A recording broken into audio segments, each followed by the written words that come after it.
हम कंटिन्यू करेंगे।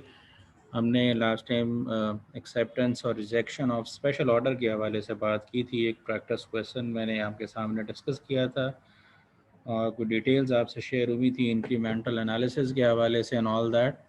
अगर आप लोगों ने भी उसको गो थ्रू किया है and if you have any issue theoretically, कोई सवाल है आपके जहन में कॉन्सेप्चुअली, पहले अगर आप कोई सवाल करना चाहें तो कर सकते हैं। And along with that, if you have any issue regarding the question we have solved last time, और इसके अलावा जो आपको प्रैक्टिस क्वेश्चन कहे गए थे कि बुक से आप सॉल्व करने की कोशिश करें, अगर आपने वो सॉल्व किए हैं और उसमें सिर्फ स्पेशल ऑर्डर एक्सेप्ट और रिजेक्ट करने के हवाले से we have solve that and there is any issue, तो आप हैंड रेज करके पूछ लें।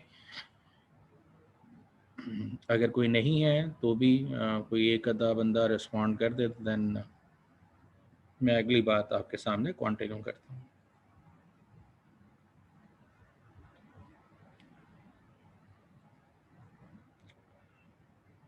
So I think there is no question at all.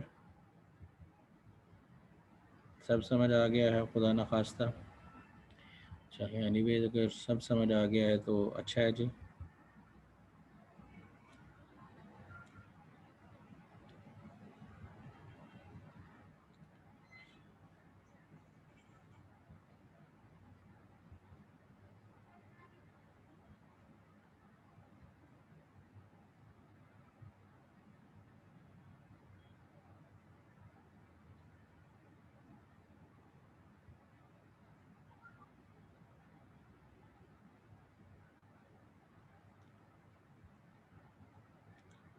जी अगर आप जी जाहिदा जी जाहिदा आप सवाल पूछ लें।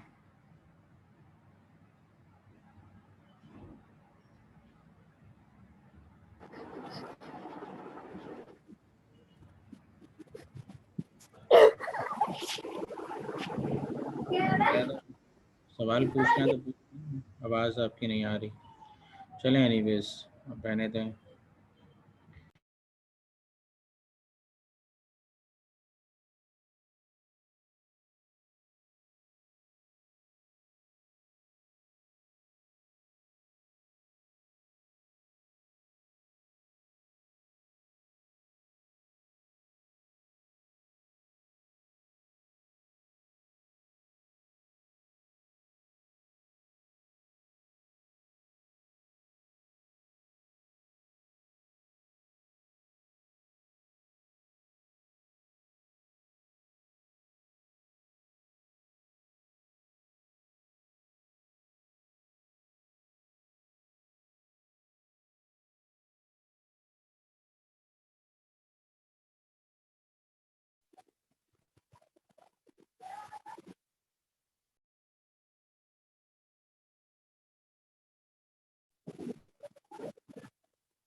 जी आई होप आपको स्क्रीन नज़र आ रही होगी।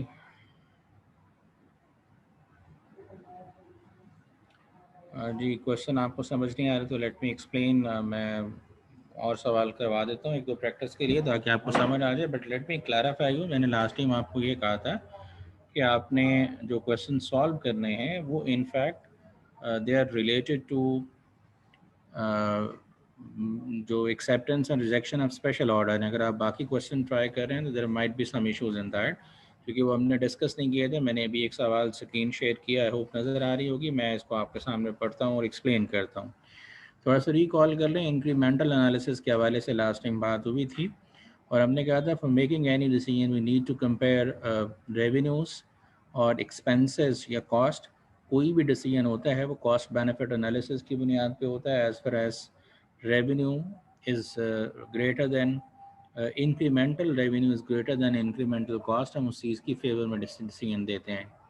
हमने लास्ट टाइम ये भी जिक्र किया, कुछ क्वांटिटेटिव एस्पेक्ट्स होते हैं और कुछ क्वालिटेटिव एस्पेक्ट्स होते हैं। जब भी डिसाइड करेंगे तो पहला एनालिसिस क्वांटिटेटिव फैक्टर्स की बुनियाद पे होगा और लेटर ऑन हम क्वालिटेटिव फैक्टर्स की बुनियाद पे एनालिसिस करेंगे।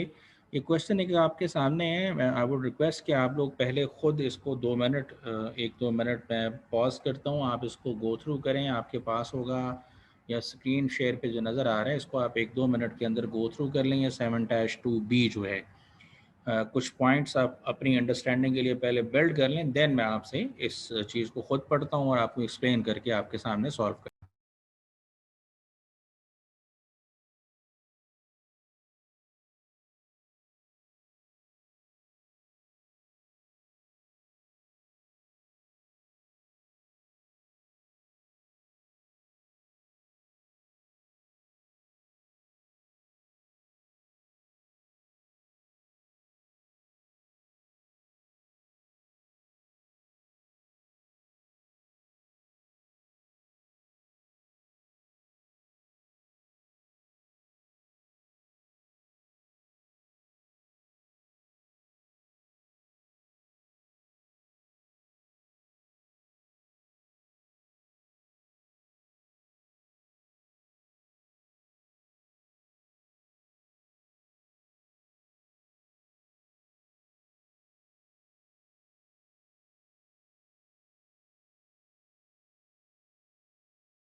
नहीं, आप लोगों ने आई होप पढ़ लिया होगा क्वेश्चन को। मैं उसको पढ़ता हूँ और आपके सामने एक्सप्लेन करता हूँ।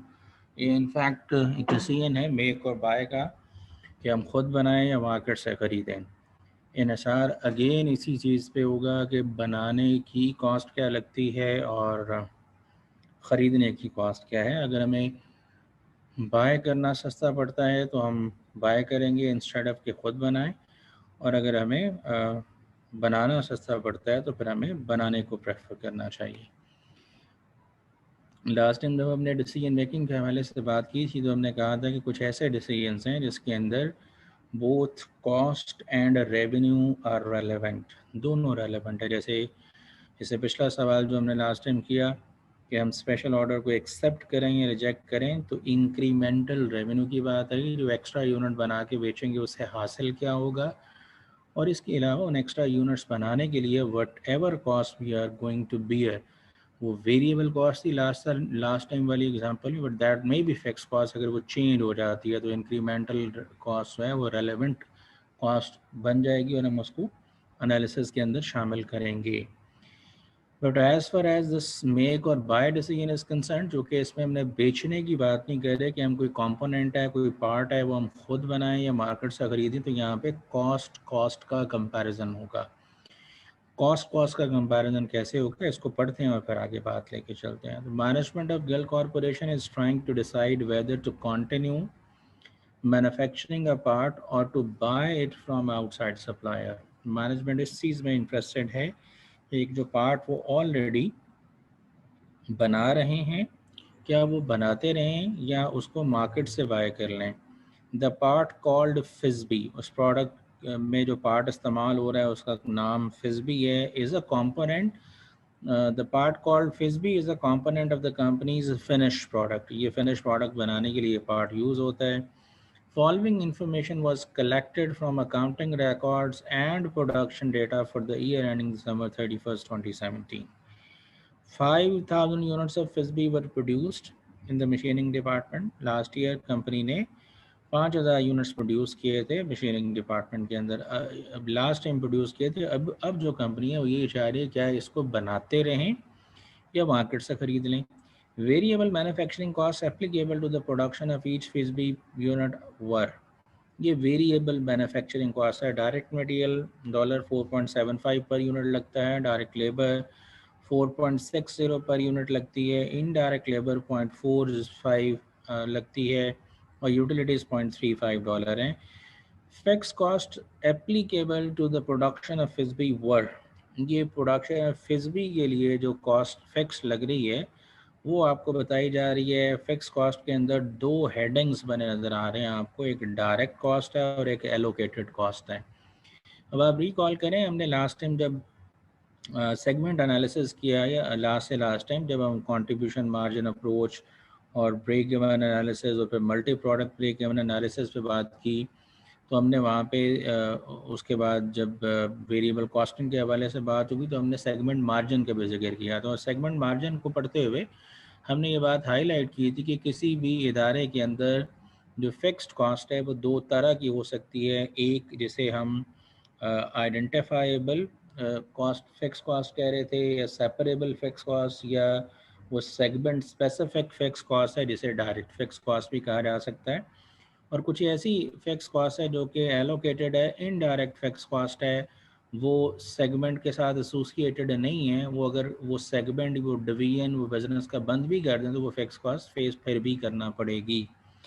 तो इसी तरह से यहाँ पे हाईलाइट किया गया है कि कुछ ऐसी फिक्स कॉस्ट है जो कि डायरेक्ट फिक्स कॉस्ट है फॉर द मेकिंग ऑफ फिज़बी, यानी कोई ऐसा प्लांट है शायद जो इस फिज़बी को बनाने के लिए इस्तेमाल होता है। तो ज़ाहिरी बात है अगर वो प्रोडक्शन फिज़बी की नहीं करेंगे तो वो प्लांट भी हम नहीं कंटिन्यू करेंगे। अगर प्लांट कंटिन्यू नहीं करेंगे तो उसकी डेप्रिसिएशन भी नहीं होगी।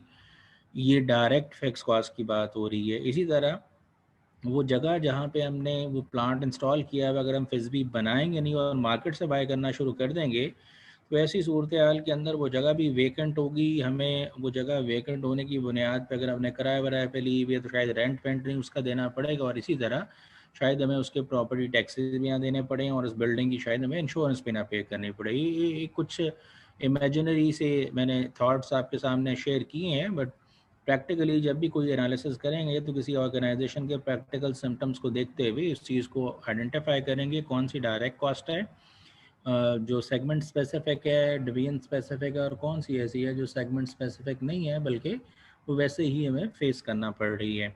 जो एलोकेटेड फिक्स कॉस्ट जिसे आप कहते हैं, जो सेपरेबल नहीं होती, एलोकेबल डिवीजन वाइज आप सूटेबल ग्राउंड्स की बुनियाद पे नहीं कर रहे होते, एलोकेट कर रहे होते हैं सूटेबल ग्राउंड्स की बुनियाद पे, और डायरेक्टली उस पर्पज़ के लिए इनकर शायद नहीं हो रही। यहाँ पे लिखा हुआ है कॉस्ट आइटम में डेप्रिसिएशन, प्रॉपर्टी टैक्स और इंश्योरेंस कुछ डायरेक्ट कॉस्ट है, कुछ एलोकेटेड कॉस्ट है। अब इसके बाद वाला पॉइंट इंपॉर्टेंट है, all variable manufacturing and direct fixed cost will be eliminated if Fizbe is purchase. ये पॉइंट गौर से समझने वाला है कि अगर हम फिज़बी बनाएंगे तो ये फिक्स वेरिएबल मैन्युफैक्चरिंग और डायरेक्ट फिक्स कॉस्ट तो फेस करना पड़ेगी, लेकिन अगर हम नहीं बनाएंगे तो ये कॉस्ट हमें फेस नहीं करना पड़ेगी। All variable manufacturing and direct fixed cost will be eliminated if Fizbe is purchase. अगर हम परचेज कर लें तो allocated cost will have to be absorbed by other production department। जो allocated fixed cost है वो नहीं ख़त्म होने जा रही, वो हमें फिर भी फेस करना ही पड़ेगी। अगर हमें वो फिर भी फेस करना पड़ेगी तो इस सूरत हाल के अंदर वो हमें मार्केट से बाय करने की सूरत में भी वो एक्सपेंस उठाना ही पड़ेगा। इसके बाद लिखा हुआ है जी, the lowest quotation for 5000 Fizbe units from supplier is $56,000। If यानी अगर 5000 यूनिट्स मार्केट से बाय करते हैं तो हमें $56,000 पे करने पड़ेंगे। इफ़ फिज़बी यूनिट्स आर परचेज्ड, अगर हम फिज़बी यूनिट्स परचेज कर लें यानी खुद नहीं बनाएं तो 56,000 तो हमें परचेज करने के लिए सप्लायर को देना पड़ेगा 56,000। But in addition to that, if Fizbe units were purchase, freight and inspection cost would be $0.30 per unit, and receiving and totaling is $500 per year would be incurred by the machining department। तो हमें अगर market से ख़रीदना हो तो फिर हमें ये एडिशनल कॉस्ट भी फेस करना पड़ेगी। रिक्वायरमेंट है prepare an incremental analysis of Fizbe. Your analysis should have columns make Fizbe, buy Fizbe and net income, increase decrease. ये उसी तरह से है जैसे हमने लास्ट टाइम किया था। मैं अगेन आपके सामने यहाँ पे वो कर देता हूँ जैसे हमने लास्ट टाइम किया था जी।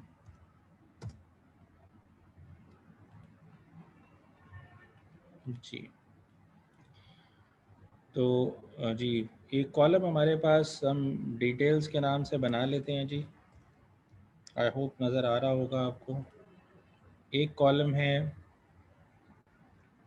मेक का, हम खुद बनाएं,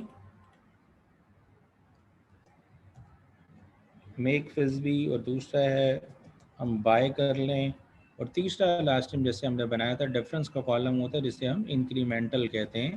तो ये इंक्रीमेंटल एनालिसिस के लिए कॉलम बना रहे होंगे हम। ठीक है जी, चलिए अब हम डेटा पढ़ते जाते हैं और फिर यहाँ पे लिखते जाते हैं। अगेन पहले हम सारी की सारी वो कॉस्ट लिखते हैं जो मेक बनाने से रिलेटेड है, वो यहाँ पे मेंशन कर लेते हैं। 5000 यूनिट्स बनाने और वेरिएबल मैन्युफैक्चरिंग कॉस्ट एप्लीकेबल जो लिखी हुई हैं वो हैं direct material, direct labour, indirect labour और यूटिलिटीज़। तो पहले इनको मेंशन कर लेते हैं।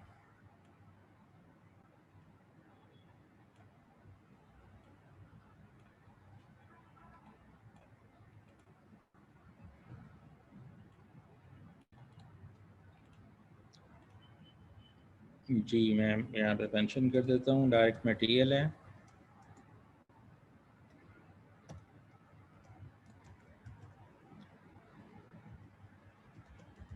डायरेक्ट लेबर है, इसके अलावा जी इनडायरेक्ट लेबर है, यूटिलिटीज़ की कॉस्ट है, ये भी वेरिएबल कॉस्ट है। पहले चलिए इसी को लिख लेते हैं। मेक की सूरत में how many units you are producing 5000, तो मल्टीप्लाई करेंगे आप इसको, जितने यूनिट्स आप बना रहे हैं उसको आप मल्टीप्लाई करेंगे per unit direct material cost के साथ। तो per unit direct material cost जो है वो आपको बताई गई है 4.75। सो $75 से मल्टीप्लाई करेंगे तो ये मटेरियल की कॉस्ट है। इसी तरीके से 5000 मल्टीप्लाइड बाय जी जो लेबर की कॉस्ट है वो 4.60 है।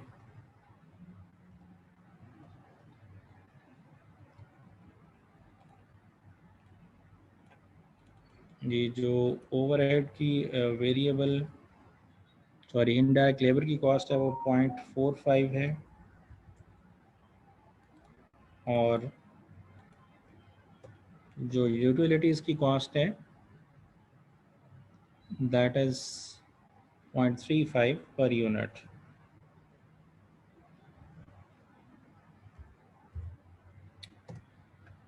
ये अभी हमारी मेक की कॉस्ट, ये पहले हमने वेरिएबल कॉस्ट लिखी है। अब हम फिक्स कॉस्ट की बात करेंगे तो फिक्स कॉस्ट में डेप्रीसिएशन है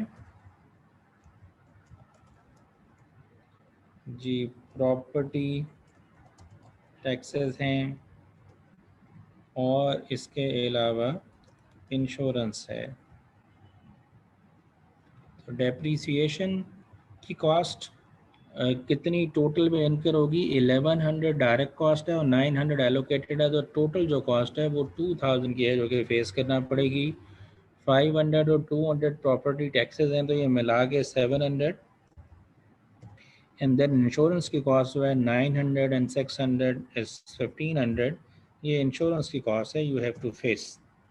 ये सारी मेक की कॉस्ट है। अगर हम बाय करने की कॉस्ट, यानी मैंने पहले तरतीब से सारी वो रुपए वाला डाटा लिखा हुआ है वो लिख दूँ। अगर मैं आपसे पूछूं कि चलें पहले इसी को कंप्लीट कर लें फिर दूसरा देखते हैं। ओके, इंश्योरेंस के बाद ये सारी बनाने की कॉस्ट के बाद अगली बात आ रही है फोर्थ पॉइंट में। अगर हम मार्केट से बाय करें तो हमें परचेज प्राइस फिजबी की देनी पड़ेगी। तो परचेज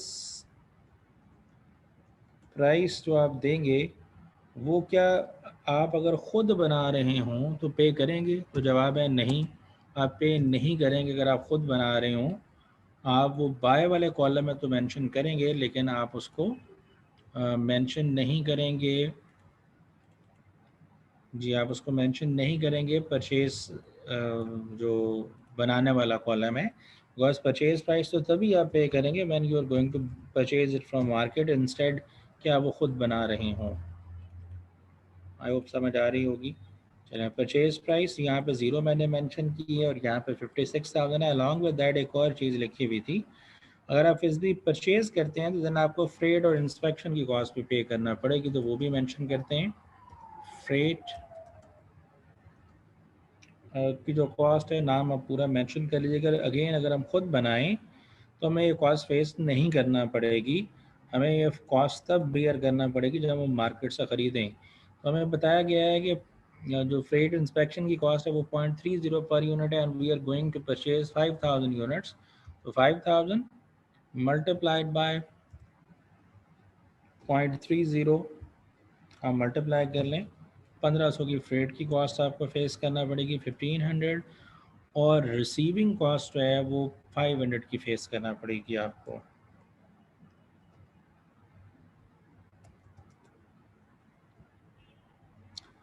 रिसीविंग कॉस्ट 500 की है। ओके, तो अगर अब दोबारा आ जाते हैं यहाँ से स्टार्ट से। अगर हम बाय करेंगे तो क्या हमें डायरेक्ट मटेरियल वेरिएबल कॉस्ट से फेस करना पड़ेगी? तो जवाब है नो, हमें ज़ीरो डायरेक्ट मटेरियल की कॉस्ट फेस करना पड़ेगी। अगर बाय करेंगे बनाएंगे नहीं तो लेबर की कॉस्ट भी ज़ीरो हो जाएगी। Variable indirect labour overhead labour cost है वो भी ज़ीरो हो जाएगी। यूटिलिटीज़ की कॉस्ट भी ज़ीरो हो जाएगी। बट ये जो फिक्स कॉस्ट है इसके बारे में आपको बताया था कि अगर हम मार्केट से बाय करेंगे तो व्हाट विल बी एलिमिनेटेड। मैं दोबारा पॉइंट पढ़ देता हूँ। All variable manufacturing and direct fixed cost will be eliminated. Variable और डायरेक्ट फिक्स कॉस्ट तो एलिमिनेट होगी लेकिन एलोकेटेड कॉस्ट फिर भी फेस करना पड़ेगी। तो दूसरे लफ्ज़ों में अगर हम खुद बनाना शुरू कर दें, सॉरी मार्केट से बाय करना शुरू कर दें, तो टोटल जो 2000 है इसमें से ये 1100 वाली कॉस्ट तो ख़त्म हो जाएगी बट 900 की cost we still have to face. तो फिर यहाँ पे 900 मेंशन करेंगे। 200 की कॉस्ट 700 में से 500 की तो एलिमिनेट हो जाएगी बिकॉज वो डायरेक्ट फिक्स कॉस्ट है। 200 की कॉस्ट फिर भी फेस करना पड़ेगी। 900 की कॉस्ट आपको 1500 में से सेव हो जाएगी, लेकिन 600 की cost you have to face again. ये आपकी टोटल कॉस्ट है जो आपको फेस करना पड़ेगी। सो अगर मेक वाले कॉलम का टोटल करें और बाय वाले कॉलम का टोटल करें तो हमें पता चलेगा कि हमें क्या सस्ता पड़ता है, ख़ुद बनाना या मार्केट से ख़रीदना। तो मैं यहाँ पे मेंशन कर देता हूँ, ये टोटल कॉस्ट है।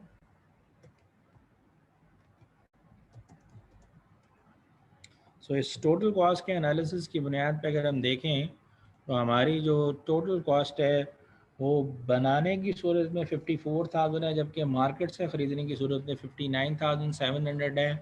तो डिसाइड अगर करना हो कि ख़ुद बनाएं या मार्केट से ख़रीदें, तो अभी तक जितनी इन्फॉर्मेशन है इसके मुताबिक हमें मार्केट से ख़रीदना सूट करता है। हम ऐसे भी डिसाइड कर सकते हैं दोनों के कंपैरिजन के नतीजे में कि हमें एक्स्ट्रा कॉस्ट फेस करना पड़ेगी और इंक्रीमेंटल कॉलम की सूरत में भी फेस कर सकते हैं। अगर आप ख़ुद बनाएंगे तो आपको 23,750 की कॉस्ट फेस करना पड़ती है, बाय करने में कोई कॉस्ट नहीं है, तो आपकी सेविंग हो रही है टेक्निकली। अगर बाय करेंगे तो डिफरेंस निकालेंगे, आपकी सेविंग हो रही है। आप नेगेटिव के तौर पर लिख सकते हैं, मैं माइनस में लिख देता हूँ आपके लिए। 23,750 की कॉस्ट आपकी सेव हो रही है। इसको लेट मी डू इट, यानी ये असल में इंक्रीमेंटल एनालिसिस दोनों कॉलम के डिफरेंस की बात है। हमें 23,000 की कॉस्ट सेव हो जाएगी, 2250 की कॉस्ट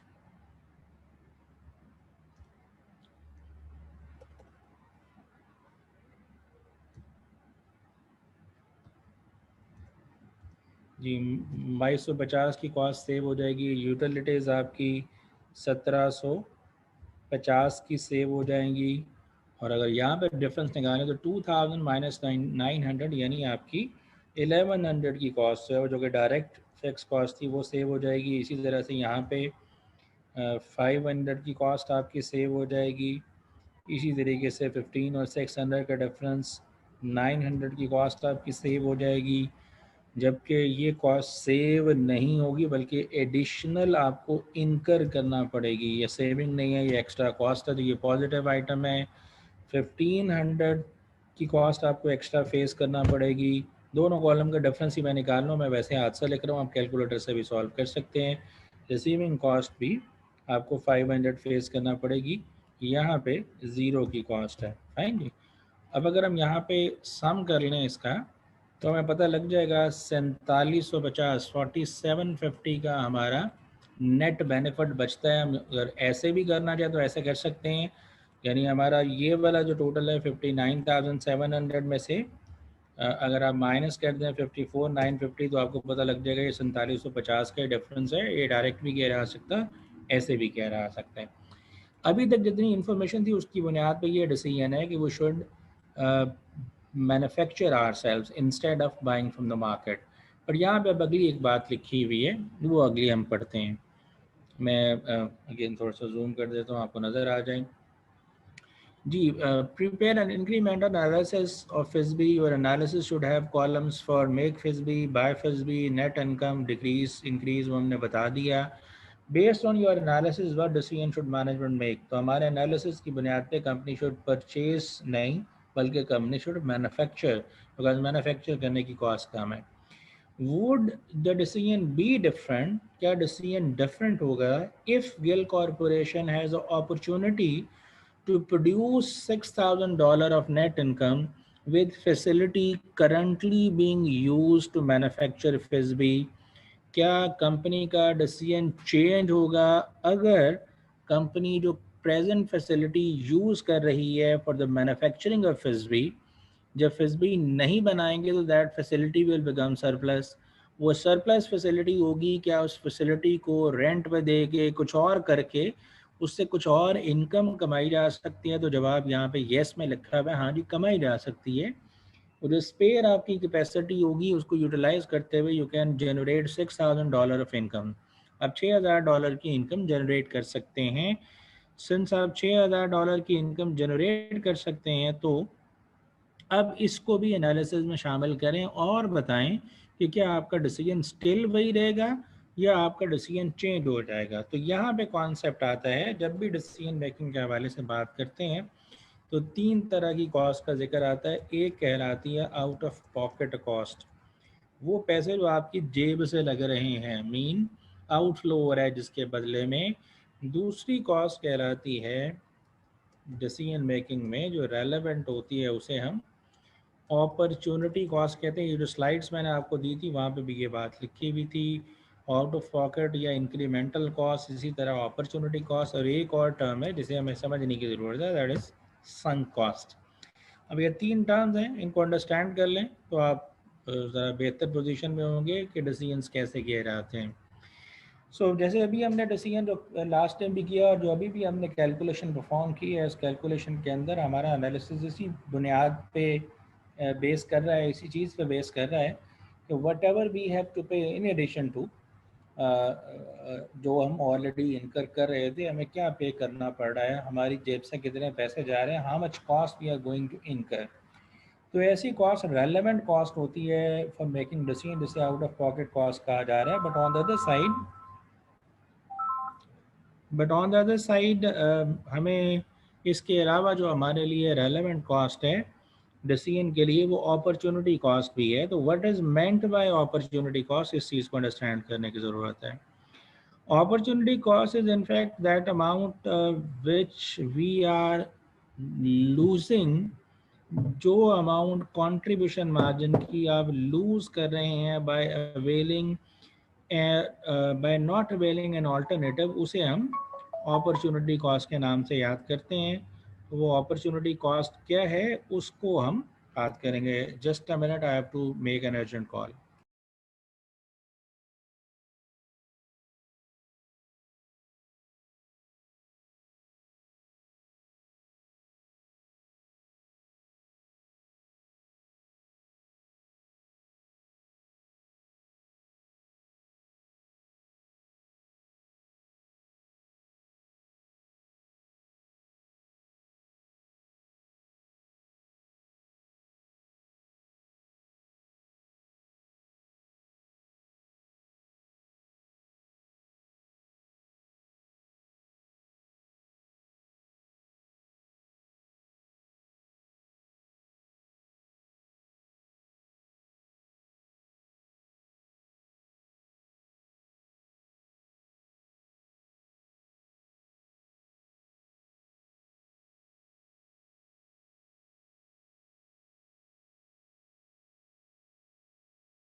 जी सॉरी।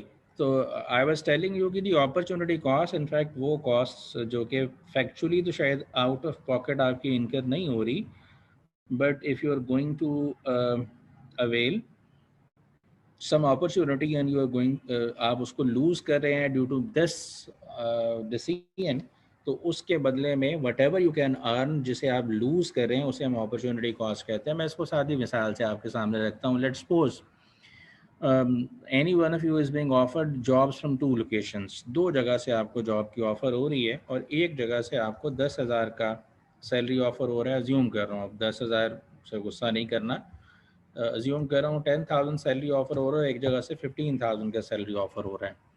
सो अगर सैलरी 10,000 और 15,000 की ऑफ़र हो रही है, तो इस 10 और 15,000 की सैलरी की ऑफ़र की सूरत में what opportunity you will avail, आप क्या अवेल करेंगे? तो सादा सा जवाब है कि हम 15,000 वाली जॉब की तरफ जाएंगे। सो अगर आप 15,000 वाली जॉब की तरफ जाएंगे तो आपको 10,000 रुपये छोड़ना पड़ेंगे।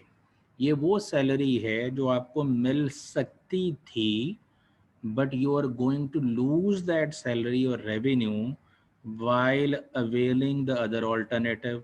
So the benefit foregone while from one alternative while availing the other alternative, उसे हम अपॉर्चुनिटी कॉस्ट का नाम देते हैं। तो यानी टेक्निकली जब हम डिसाइड कर रहे होते हैं तो होता ये है कि ये 15,000 हमें मिलेगा और इसमें से माइनस करें 10,000 जो हम लूज़ करेंगे, तो टेक्निकली हमें नेट बेनिफिट जो है वो 5,000 का होगा। तो हम ये कह रहे हैं कि हाँ चलें, इस ऑप्शन को हमें ऑप्ट करना चाहिए। ठीक है। और अगर हम इस तरह करें कि हम ये ए ऑप्शन है हमारे पास और ये बी ऑप्शन है, तो अगर हम बी ऑप्शन को छोड़ के ए को अवेल करते हैं, जो कि यूजुअली हम नहीं करते, तो उसका एनालिसिस टेक्निकली इस तरह से होता है कि 10,000 हमें मिलेगा और हम 15,000 लूज़ कर रहे हैं। जो लूज़ कर रहे हैं वो अपॉर्चुनिटी कॉस्ट है। तो 10 में से अगर 15 माइनस करें तो ये -5,000 का फिगर होगा। तो -5,000 का फिगर हमें ये समझा रहा है कि हमें इस अपॉर्चुनिटी को अवेल नहीं करना चाहिए, बल्कि नुकसान होगा हमें, हमें दूसरी अपॉर्चुनिटी को अवेल करना चाहिए। So for while making any decision, हमें जो रेलेवेंट जो incremental out of pocket cost है, उसके साथ साथ हमें जो चीज़ कंसिडर करना पड़ती है वो अपॉर्चुनिटी कॉस्ट। अब ज़रा बात को समझिएगा, यहाँ पे जो लिखा हुआ है ये है कि would your decision be different if Gill corporation has opportunity to produce $6,000 of net income, sorry, $6 of net income with facilities currently being used to manufacture FISB। अगर आप FISB बनाते हुए जो फैसिलिटी आपकी सरप्लस हुई हैं, आप उसको यूज़ करके इनकम कमा सकते हैं। अगर आप जो फैसिलिटीज़ करंटली FISB मैन्युफैक्चर करने के लिए इस्तेमाल हो रही थी उनको रिलीव कर दें और बाय करना शुरू कर दें। सो अब जब हम डिसीजन करेंगे तो हम यहाँ पे से माइनस करेंगे एक और चीज़ जो ऊपर वाली कॉस्ट लिखी हुई है, इसके अलावा हम एक चीज़ माइनस करेंगे जो कि हमारी अपॉर्चुनिटी कॉस्ट है। अब अपॉर्चुनिटी कॉस्ट हमें कब फेस करना पड़ेगी वो ज़रा देख लेते हैं। यानी अगर हम बनाएंगे तो हमें 6,000 का रेवेन्यू मिल सकता है। सॉरी, ये सारी चूँकि कॉस्ट का एनालिसिस है तो ऐड है, मैं ऐसे बोल रहा हूँ जी। अगर हम बनाएंगे तो फैसिलिटी हमारी सरप्लस नहीं होगी, हमें कोई रेवेन्यू नहीं मिल सकेगा। लेकिन अगर हम बनाना छोड़ दें और बाय करना शुरू कर दें तो बाय करने की सूरत में हमें 6,000 का रेवेन्यू मिल सकता है। अगर वो 6,000 का रेवेन्यू मिल सकता है तो दो ऑप्शन है, या तो 6,000 का रेवेन्यू इसमें से माइनस कर दें 59,700 में से, तो हमारी नेट कॉस्ट बनेगी 53,700, जबकि बनाने की कॉस्ट 54,950 है। तो वी वुड प्रेफर कि हम खुद बनाएं, सॉरी मार्केट से ख़रीदें इंस्टेड के खुद बनाएं।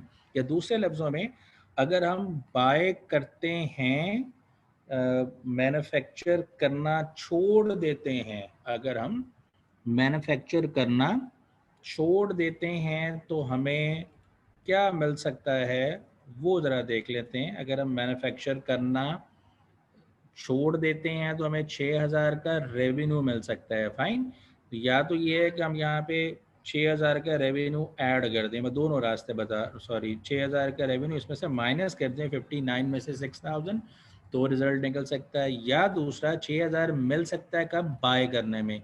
तो इसका मतलब अगर हम मेक बनाते रहेंगे तो वो नहीं मिलेगा। So whatever you are going to lose, जो आप लूज कर रहे हैं वो आप लूज करें in the shape of manufacturing, तो ये हमारा नुकसान होगा, जिसे हम ये हमारा नुकसान होगा, जिसे हम अपॉर्चुनिटी कॉस्ट के नाम से जान रहे हैं। तो सो अगर अब हम टोटल करें तो इस टोटल करने की सूरत में जो हमारी कॉस्ट बनती है, बनाने की कॉस्ट जो है, डायरेक्ट कॉस्ट तो ये वाली है, लेकिन साथ हमें जो कॉस्ट एक्स्ट्रा फेस करना पड़ रही है, अपॉर्चुनिटी कॉस्ट जिसे कहा जा रहा है, वो 6,000 है, तो 60,000 है। जबकि यहाँ पे कॉस्ट जो है वो एज इट इज़ अगर हम देखें तो वो 59,700 की है। तो अगर अब पूछा जाए कि हम खुद बनाएं या मार्केट से ख़रीदें, तो ऐसी सूरत हाल में मार्केट से ख़रीदना हमें सूदमंद लग रहा है। एक तरीकाकार ये भी हो सकता है और दूसरा तरीकाकार ये भी हो सकता है। वो जो तरीकाकार है वो मैं आपके सामने यहाँ पे मेंशन कर रहा हूँ जी। दूसरा तरीकाकार ये है कि ये हमारी टोटल कॉस्ट है, तो हम इसमें से जो हमें कोई एक्स्ट्रा मिल सकता है वो हम इसमें से लेस कर देते हैं। वो जो रेवेन्यू हमें मिल सकता है वो हमें किस ऑप्शन में मिल सकता है? बनाने वाली ऑप्शन में नहीं मिल सकता, बिकॉज फैसिलिटी सरप्लस नहीं होगी, बल्कि किस ऑप्शन में मिलेगा? अगर हम खुद ख़रीद लें तो ये 6,000 है। इस सूरत हाल के अंदर जो नेट रिज़ल्ट बनेगा यहाँ पे, तो ये -50 लेस रेवेन्यू कुछ पे नहीं है, तो ये यही रहेगा। जबकि यहाँ पे जो रिज़ल्ट बनेगा 59,700 माइनस 6,000, तो एनालिसिस दोनों सूरतों में अपॉर्चुनिटी कॉस्ट वाला एनालिसिस कर लेंगे, रेवेन्यू माइनस करके एनालिसिस कर लेंगे। यानी इस सूरत में ये रेवेन्यू है, और इस अगर हम उसको मेक वाली ऑप्शन के अंदर देखें, फिर मेक वाली ऑप्शन ये अपॉर्चुनिटी कॉस्ट है। तो एनालिसिस दोनों सूरतों में मैं सजेस्ट कर रहा है कि हमें अब अगर सरप्लस फैसिलिटी से कुछ रेवेन्यू जनरेट किया जा सकता है तो we should we should purchase instead of we should manufacture on ourselves. जी, अब मैं आपके सवाल ले लेता हूँ। कुछ लोगों ने हैंड रेज़ किए हुए हैं, मैं उनका सवाल पहले ले लूँ। जी रिजवान, आपको बात करना चाह रहे हैं तो जल्दी से कर लें। अस्सलाम वालेकुम सर। वालेकुम अस्सलाम। सर ये नहीं, आप पढ़ा तो सही रहे हैं, लेकिन मेरा एक सवाल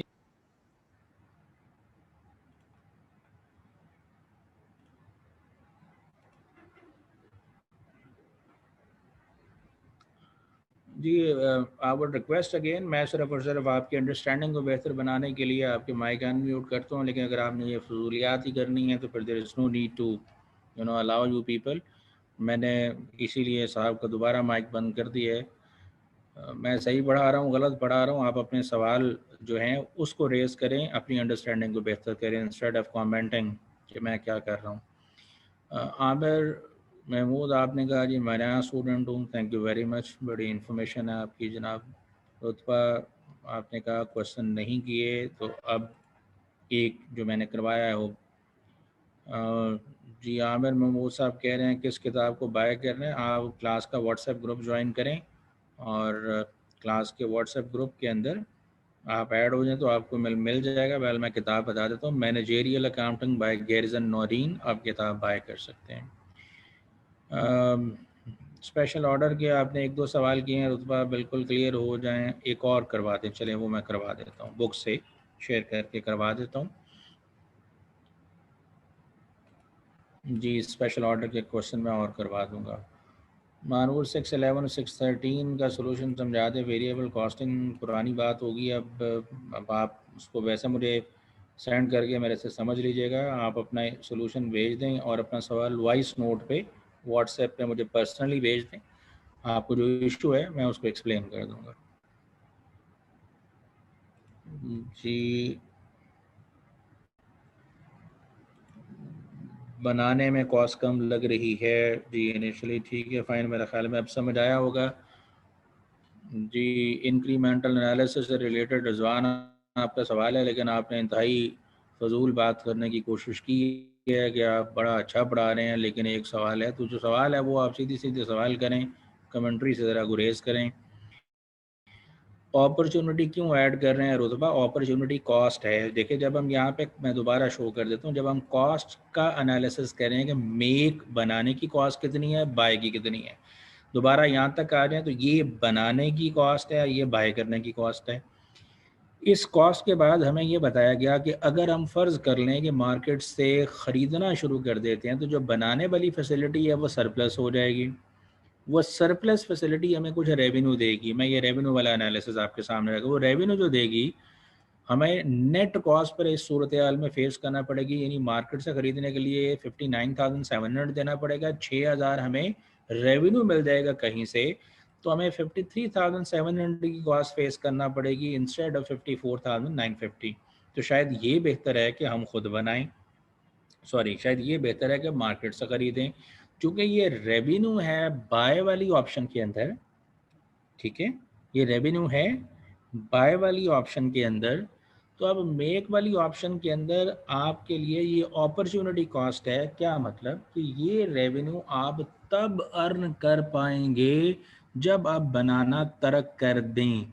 सो हम ये कह रहे हैं कि हमने बनाना तर्क नहीं किया, so whatever we can earn by discontinuing make वाली ऑप्शन, तो हम अगर जो अर्न कर सकते थे बनाने की सूरत में वो हम अर्न नहीं कर पाएंगे, वो हमारा नुकसान होगा। तो जब आप एनालिसिस कर रहे हैं कॉस्ट का, तो फिर जो टोटल कॉस्ट निकालेंगे वो ये 6,000 की कॉस्ट इसमें ऐड करके निकलेगी। 60,950 बनाने की कॉस्ट है, बाय करने की कॉस्ट पर 59,700 है, वो शुड बाय। अगेन अगर ये रेवेन्यू टाइप वाला एनालिसिस कर लें कि बनाने की कॉस्ट सो फॉर 54 है, मार्केट से ख़रीदने की 59 है, लेकिन अगर हम मार्केट से ख़रीदेंगे तो हमें 6,000 का एडिशनल रेवेन्यू हो सकता है, जो कि हम सरप्लस कैपेसिटी को यूज़ करके कुछ कमा सकते हैं। वो अगर इसमें से माइनस कर दिया जाए तो वो हमारा ये नेट रेवेन्यू बनेगा, नेट कॉस्ट बनेगी। ये भी हमें यही सजेस्ट करती है। I hope this is clear now.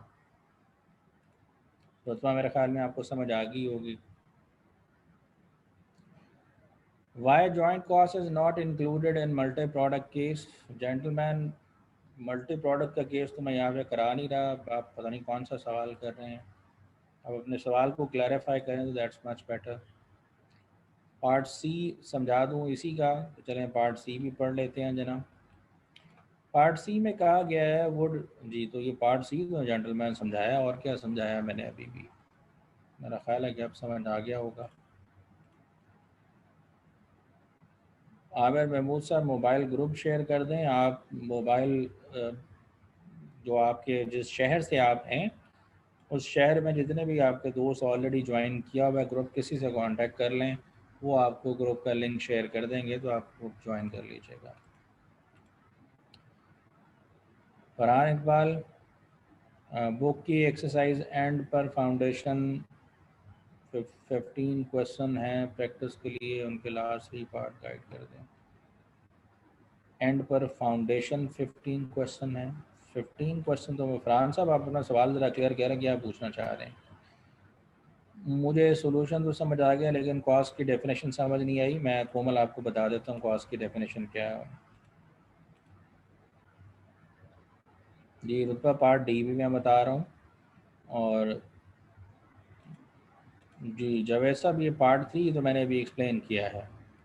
चलें मैं दोबारा बता दूँ जी, opportunity cost, out of pocket cost, जिसे इंक्रीमेंटल कॉस्ट भी कहा जा रहा है, जो आपकी जेब से पैसे जा रहे हैं ओवर एंड अबव, यानी जो एडिशनली लग रहे हैं पैसे, if you are going to do something, तो कुछ कॉस्ट आपको फेस करना पड़ेगी। वो जो कॉस्ट आपको फेस करना पड़ेगी उसे हम आउट ऑफ पॉकेट कॉस्ट कहते हैं। ठीक है जी।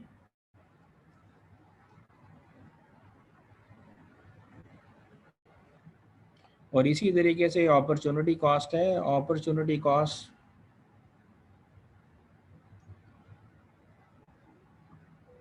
जी, जो अपॉर्चुनिटी कॉस्ट है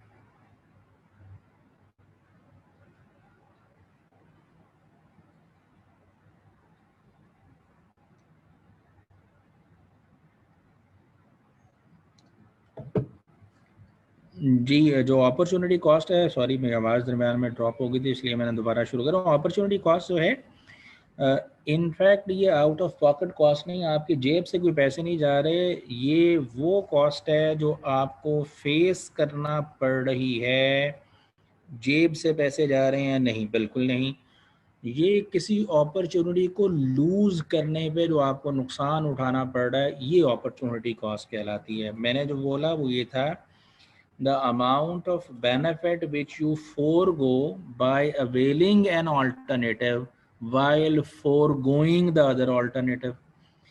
हमने मिसाल ली कि अगर हम एक जगह पे जॉब करते हैं तो हमें सैलरी मिलती है 10,000, दूसरी जगह से ऑफर है 15,000 की, तो which job we are going to opt, हम किस जॉब को ऑप्ट करेंगे, 10,000 वाली जॉब को या 15,000 वाली जॉब को, हम किसको ऑप्ट करेंगे? अपेरेंटली तो हम 15,000 वाली जॉब को ऑप्ट करेंगे। सो अगर 15,000 वाली जॉब को ऑप्ट करेंगे तो 10,000 रुपया आपको अपनी जेब से अदा करना पड़ेगा, फलाने दूसरे वाले एम्प्लॉयर को तो जवाब नहीं है। लेकिन हम ये कह रहे हैं कि 15,000 अगर अर्न करना चाहते हैं तो हमें 10,000 लूज करना पड़ेगा।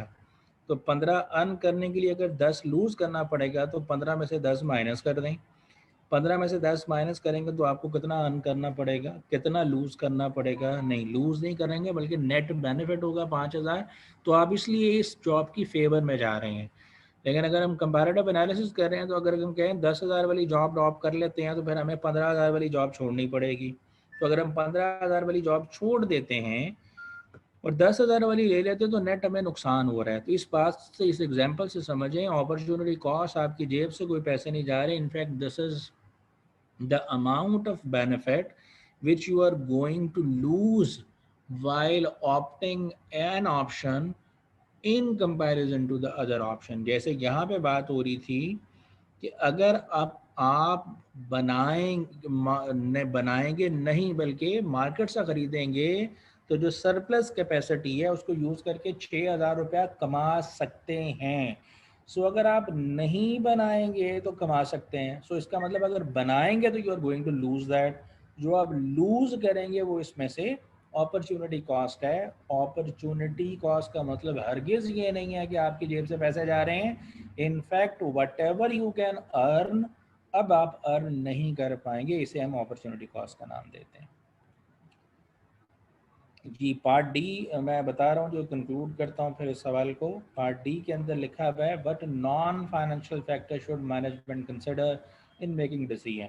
सो हमने अभी तक तो ये कर लिया कि ये सारे एनालिसिस की बुनियाद पर हमें मार्केट से ख़रीद लेना चाहिए, बिकॉज मार्केट से ख़रीदना 53,700 की कॉस्ट पड़ रही है हमें नेट में एज़ कम्पेयर टू अदर, या हम ये कह सकते हैं कि मार्केट से ख़रीदने की 59,700 कॉस्ट है और ख़ुद बनाने की 60,950 है, तो हम मार्केट से ख़रीद लेते हैं।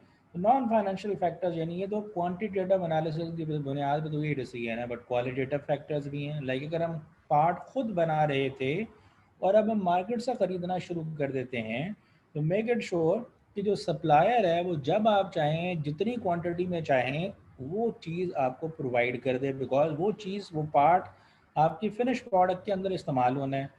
सो अगर आपका जो सप्लायर है वो आपको आज तो वो चीज़ दे रहा है तो जिसको आप बाय करके अपने फिनिश प्रोडक्ट में इस्तेमाल कर रहे हैं, कल को सप्लायर को ये पता लगे कि आपने अपना प्लांट बंद कर दिया, अब आप खुद नहीं बना रहे, तो वो फिर बार्गेनिंग पोजीशन में होगा। वो आपको ये कहना शुरू कर दे कि भाई इस कीमत पे ये चीज़ नहीं मिलेगी। तो जो आपका डिसीजन है वो तो इस कीमत की बुनियाद पे बेस करता है।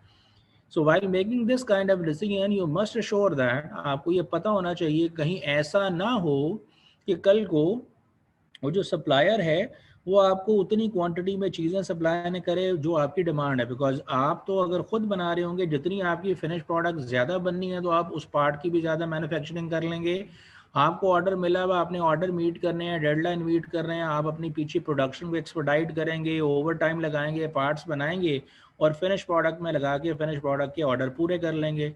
लेकिन व्हाट इफ आपको ऑर्डर तो मिला हुआ है लेकिन अब आप खुद नहीं बना रहे, आप मार्केट पे डिपेंडेंट है। सप्लायर को आपने कहा ये चीज़ें मुझे सप्लाई कर दो, मैंने फिनिश प्रोडक्ट में इस्तेमाल करनी है, वो फिनिश प्रोडक्ट बनाने के लिए आपको वो पार्ट ही नहीं दे रहा। अगर वो आपको पार्ट नहीं दे रहा तो आपका फिनिश प्रोडक्ट कंप्लीट नहीं होगा और आपके ऑर्डर डिले होने शुरू हो जाएंगे, तो आपकी रिप्यूट सफ़र करेगी। Number one. नंबर टू, ये भी हो सकता है कि जो आप खुद बनाते हैं वो तो क्वालिटी वाइज एक्यूरेट चीज़ होती है ताकि आपकी फिनिश प्रोडक्ट डिस्टर्ब ना हो। लेकिन ये भी पॉसिबिलिटी है कि जब फ्यूचर के अंदर आपको, आज तो वो क्वालिटी वाली चीज़ दे रहा है, कल को हो सकता है क्वालिटी में 19-20 हो जाए, जो सप्लायर है वो आपको लो क्वालिटी की चीज़ सप्लाई करे। लो क्वालिटी की चीज़ सप्लाई करने के नतीजे में आपकी फिनिश प्रोडक्ट की क्वालिटी इफेक्ट हो जाए। This is another factor. आपके ऑर्डर डिले हो रहे हैं, आपकी क्वालिटी इफेक्ट हो रही है। और थर्डली, अभी आप बार्गेनिंग पावर में हैं, कल को वो बार्गेनिंग पावर में होगा, बिकॉज उसको पता है ना you are dependent upon the suppliers. आप खुद नहीं बना रहे तो हो सकता है जो प्राइस आपको आज वो ऑफर कर रहा है, कल उस प्राइस से ज़्यादा पे वो चीज़ आपको परचेज करने पे फोर्स करे।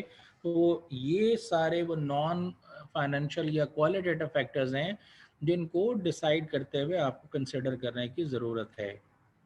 I hope that's clear now. Shoaib Raza, forecasting, budgeting, ABC. भैया एबीसी तो हम इसके बाद पढ़ेंगे, बजटिंग उसके बाद आएगा। अब ये तो आप जो पढ़ रहे हैं उसको अगर आप समझ रहे हैं तो ज़्यादा बेहतर है, अदरवाइज दूसरे दोस्तों से कांटेक्ट कर लें, जब वो टॉपिक आए आपको बता देंगे। बिकॉज यूजुअली मैं अगले क्लास में क्या पढ़ाना है उससे पहले बता देता हूँ।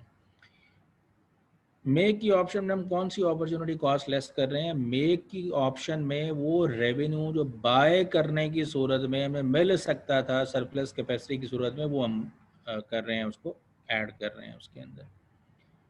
590 पे जो क्वेश्चन के लास्ट 3 पार्ट्स हैं, अब इस टाइम तो बुक हम ओपन नहीं कर सकते जेंटलमैन, ये नेक्स्ट टाइम पूछेगा, हम आपको जवाब देंगे।